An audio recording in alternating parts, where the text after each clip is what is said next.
我说明天呗，就说的是不是啊？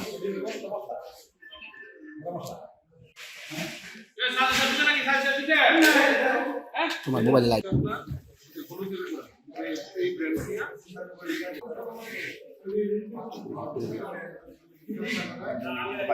এটা 10 সেকেন্ড নিয়ে নিই নতুন কাছে দেন 10টা গ্রাম গুলো নিও গ্রাম আছে সামনে দাও সামনে দাও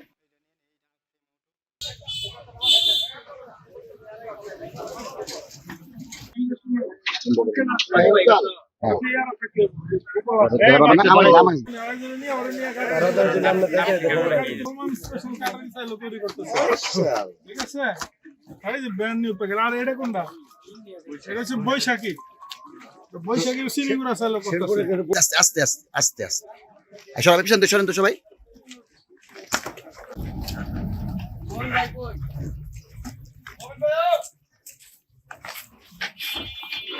এই উড়ে উড়ে তাড়াতাড়ি উড়ে রেলের সামনে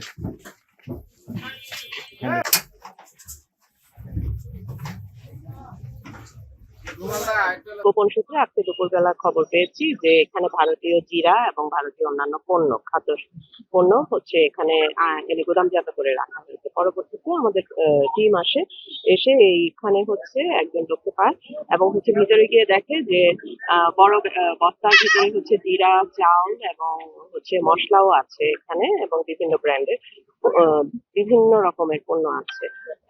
আর তাছাড়া এটার পাশাপাশি দেখা গিয়েছে যে বিভিন্ন নামি দামি ব্র্যান্ডের কিছু খালি প্যাকেট আছে, যাতে হচ্ছে এরা এই বড় বস্তা থেকে এগুলো বের করে ছোট ছোট প্যাকেটজাত করা হচ্ছে।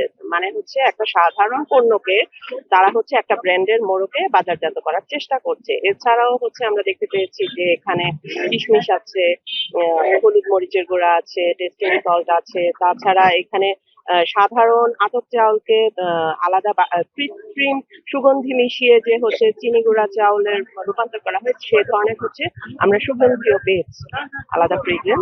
তো আমরা এখানে এখন আপাতত জব্দ করছি, নিয়মিত মামলা রুজু হবে এবং আমরা যথাযথ আইনগত ব্যবস্থা নিব। এই ঘটনার সাথে আটককৃত ব্যক্তি ছাড়া আরো কেউ যদি জড়িত থাকে সেটাও হচ্ছে আমরা তদন্ত সাপেক্ষে দেখব।